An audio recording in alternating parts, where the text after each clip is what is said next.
Hello everyone, welcome back to my channel again. In our previous video, we have learned about beta function and gamma function. Also, we have seen the relation between them. Now, in today's video, we will practice some question based upon that. First question है आपका integral 0 to 1 x to the power 5 1 minus x cube to the power 10 dx।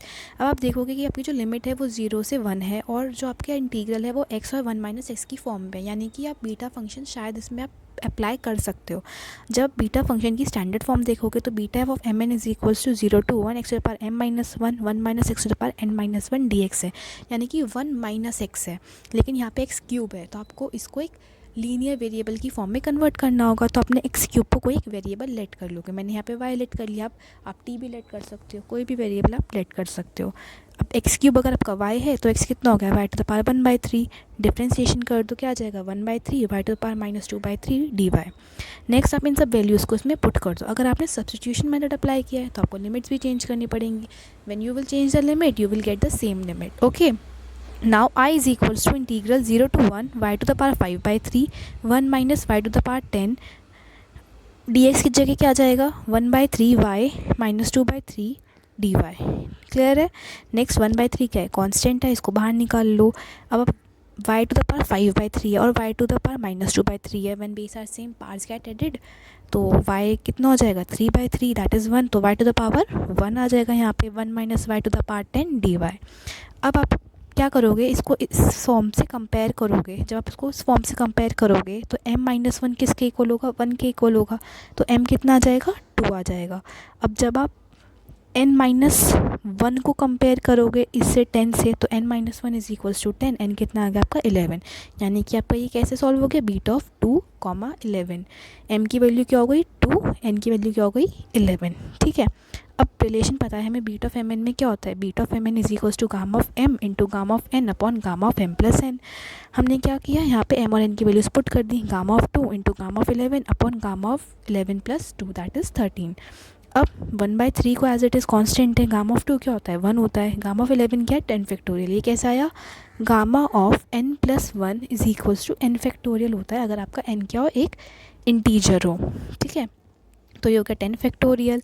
13 को कैसे लिख दिया आपने, gamma of 13 को गाम 12 factorial. अब मैंने 12 फैक्टोरियल को नेक्स्ट स्टेप में क्या करा, 12 इंटू 11 इंटू 10 फैक्टोरियल, ऐसे भी लिख सकते हैं, सेम बात है। अब 10 फैक्टोरियल से 10 फैक्टोरियल क्या हो गया, कैंसिल हो गया, तो आपका आंसर क्या आया 1/3 इंटू 12 इंटू 11। ठीक है, तो आपका आंसर क्या आ गया 1/396। Okay okay, now you have to prove beta of m comma m is equals to 2 raised to the power 1 minus 2m beta of m comma 1/2. How will you prove that?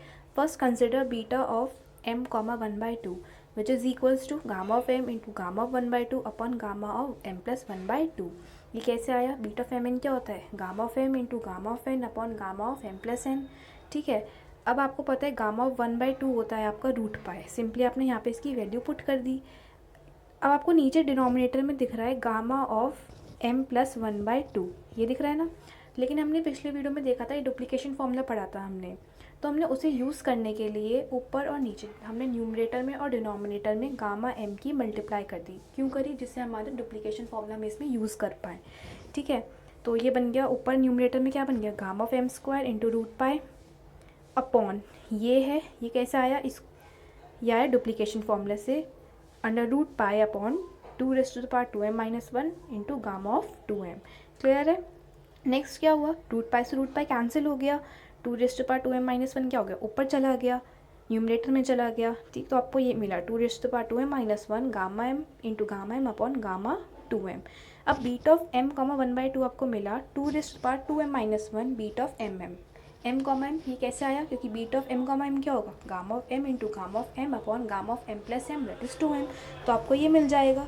तो हमने इसको इसकी जगह लिख लिया beta of m comma m। अब आपको beta of mm आपके पास, यहाँ से आपने बीटा ऑफ mm की वैल्यू निकाल ली, इसको आपने इसको डिवाइड में भेज दिया, तो ये जब ये डिवाइड में जाएगा तो ये क्या हो जाएगा, beta of m comma 1/2 upon 2 raise to the power 2m minus 1। अब जब ये पावर ऊपर आएगी तो ये नेगेटिव हो जाएगी, तो क्या हो जाएगा 2 raise to the power 1 minus 2m beta of m comma 1/2। आपको यही प्रूफ करना था। ओके, तो ये आपका प्रूफ हो गया। नेक्स्ट आपको प्रूव करना है integral 0 to π/2 tan nx dx is equals to π/2 sec n π/2। इसको प्रूव करने के लिए आप LHS लोगे पहले। Integral 0 to π/2 sin nx upon cos nx dx। ये कैसा आया? tan x क्या होता है? Simply sine upon cos, sine और कॉस में चेंज कर लिया। अब कॉस नेक्स्ट स्टेप में क्या हुआ है? cos nx क्या था? डिनोमिनेटर में था, हमें से न्यूमिनेटर में लेके गए तो पावर क्या हो गई इसकी? नेगेटिव हो गई। ठीक है, अब आप देखोगे हमने बीटा ऑफ एम एन की ये वाली फॉर्म पढ़ी थी। Beta of m n is equals to 2 integral 0 to π/2 sin 2m-1 theta cos 2n-1 theta d theta. लेकिन इस क्वेश्चन में ऑलरेडी एन वेरिएबल यूज़ हो रहा है, तो हम एन नहीं लेंगे, हम एन को एन डैश ले लेंगे या कोई और वेरिएबल लेट कर लेंगे। जो बीटा ऑफ एम एन में आता है ना, ये beta of m comma n dash हो जाएगा। ठीक है, तो हमने इसमें यहाँ पे 2 आता है, यहाँ पे क्वेश्चन में 2 नहीं आ रहा हमारा, तो हमने क्या करा? हाफ से मल्टीप्लाई डिवाइड कर लिया। तो अब ये वाली जो फॉर्म है ये आप इसको इससे कंपेयर कर सकते हो। जब आप कंपेयर करोगे साइन की पावर्स को कॉस की पावर्स को, तो क्या है? 2m-1 is equals to n। m कितना आ गया? n+1/2। अब 2n डैश आएगा यहाँ पे, ठीक है, n नहीं आएगा। क्यों नहीं आएगा? क्योंकि n ऑलरेडी यूज़ हो रहा है आपके क्वेश्चन में, तो आप इसे अनदर वेरिएबल लेट करोगे। 2n-1 is equals to -n dash की वैल्यू आ गई -n+1/2। ठीक है, तो आपके बीटा ऑफ एम एन की वैल्यू आ गई। अब आप बीटा ऑफ एम एन को किस में चेंज करोगे? गामा में चेंज करोगे। कैसे करोगे? बीटा ऑफ एम एन क्या होता है? Gamma of m into gamma of n upon gamma of m plus n. यही मैंने यहाँ पे काम किया। ये 2 कहाँ से आया? ये जो आपने 2 डिवाइड किया था, मल्टीप्लाई किया था, उसका जो डिवाइड वाला 2 है वो साथ में चल रहा है। ठीक है, नेक्स्ट क्या है? जब आप इसको सॉल्व करोगे डिनोमिनेटर को, n से n कैंसिल हो जाएगा, यहाँ पे 1 से 1 कैंसिल हो जाएगा, तो ये बचेगा 1/2 into gamma of n+1/2 into gamma of -n+1/2।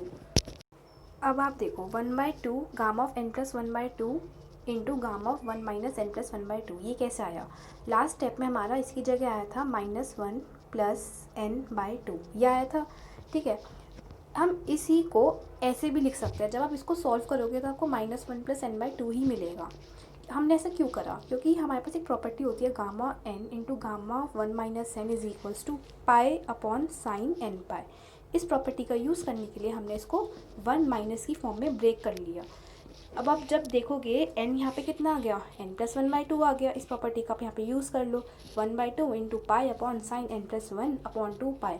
पाई को अंदर मल्टीप्लाई कर दो, साइन n π/2 प्लस π/2, ये बन जाएगा sine 90 plus theta. Sine 90 plus theta कितना होता है? Cos theta.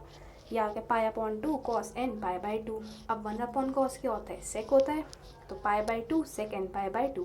यही आपको प्रूफ करना था। सो आपका प्रूफ हो गया। ये ईजी था ना? ओके, सो ये जो नेक्स्ट क्वेश्चन है integral 0 to 1x to the power 5 1 - x³ to the cube dx, this is your homework. Okay, ये आपको खुद से सॉल्व करना है। मैं आपको हिंट दे देती हूँ। इसमें आपको क्या यूज़ करोगे? बीटा फंक्शन या गामा फंक्शन? ऑब्वियस है बीटा फंक्शन यूज़ करोगे। आपको दिख रहा है कि x और 1 - x की फॉर्म बन रही है, लेकिन 1 - x की फॉर्म डायरेक्टली नहीं बन रही है। यहाँ पे 1 - x³ है, तो आपको यहाँ पे x³ को डिफरेंट वेरिएबल लेट करना पड़ेगा और फिर आपको उसका डिफ्रेंसिएशन करके उसे सॉल्व करना पड़ेगा। फिर सब्स्टिट्यूट कर दोगे आप, फिर कंपैरिजन करोगे and then you will get your answer. Okay, when you will get your answer, write your answer in comment box. Okay, that's all for today. Thank you for watching this video.